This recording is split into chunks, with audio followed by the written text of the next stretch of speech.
आपण पाहता एबीपी माझा एक महत्त्वाची आणि आनंदाची बातमी। भारतीय संघाने ओव्हल कसोटी सामन्याच्या 5व्या दिवशी इंग्लंडचा 6 धावांनी सनसनाटी पराभव केला। त्यामुळे 5 कसोटी सामन्यांची मालिका 2-2 अशी बरोबरीत सुटली। या कसोटीत भारताने इंग्लंडला विजयासाठी 374 धावांचं आव्हान दिलं होतं। त्या लक्ष्याचा पाठलाग करताना इंग्लंडने चौथ्या दिवसाखेर 6 बाद 339 धावांची मजल मारली। त्यामुळे इंग्लंडला विजयासाठी 35 धावांची तर भारताला विजयासाठी 4 विकेटची आवश्यकता होती। मोहम्मद सिराज आणि प्रसिद्ध कृष्णा यांच्या तिखट माऱ्यानं विजयाचं दान भारताच्या पारड्यात टाकलं। इंग्लंडच्या दुसऱ्या डावात भारताकडून मोहम्मद सिराजनं 4 तर प्रसिद्ध कृष्णानं 5 फलंदाजांना माघारी धाडलं। मोहम्मद सिराज आणि प्रसिद्ध कृष्णानं पहिल्या डावात प्रत्येकी 4 विकेट्स घेतल्या होत्या।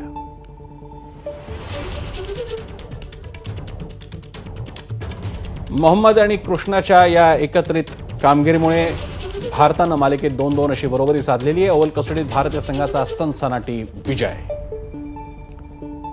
सिराज आणि कृष्णाच्या तिखट माऱ्यानं या कसोटीला कलाटणी मिळाली। ओव्हल कसोटी जिंकून भारतानं आता मालिकेत 2-2 अशी बरोबरी साध्य केली। विजय साळवी आपले प्रतिनिधी आपल्यासोबत आहेत। विजय, इंग्लंड दौऱ्यातली ही मालिका आपण जिंकली नसली तरी खरोखर कमाल हा परफॉर्मन्स म्हणायला पाहिजे।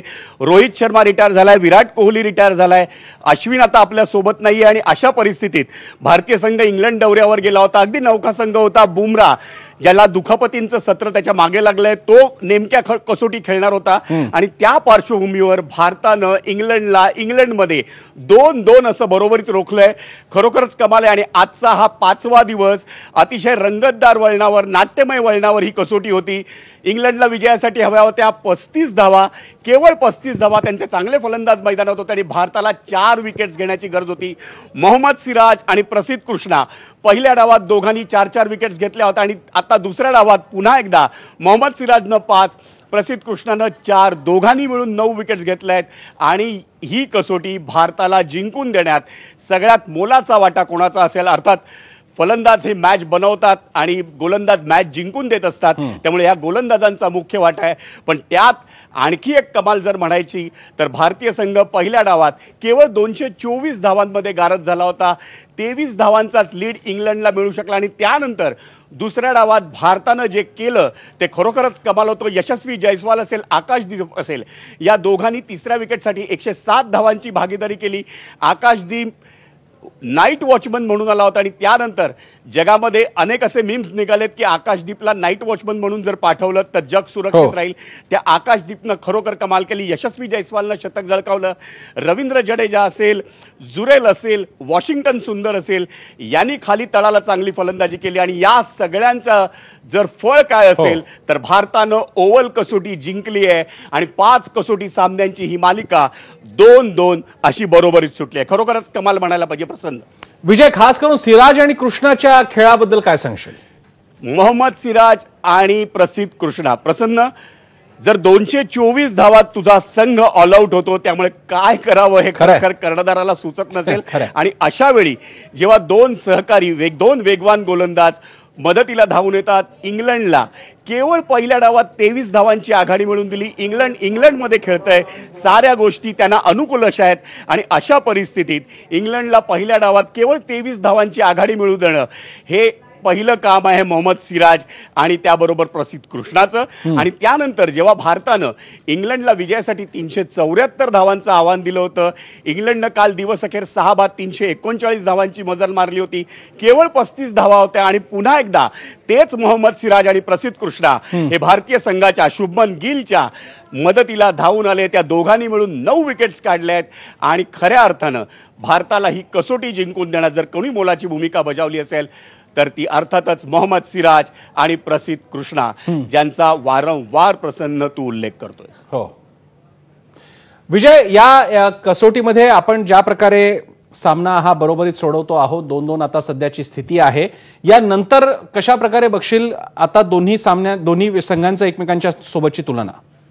प्रसन्न, खऱ्या अर्थानं भारताला या अख्ख्या मालिकेत 5 कसोटी सामन्यांचीच ही मालिका होती. हो. पण या मालिकेआधी आपल्याला 2 महत्वाच्या गोष्टींवरती निर्णय घ्यायचा होता आणि तो महत्वाच्या गोष्टी म्हणजे एक विराट कोहली आणि दुसरा खरंय. रोहित शर्मा.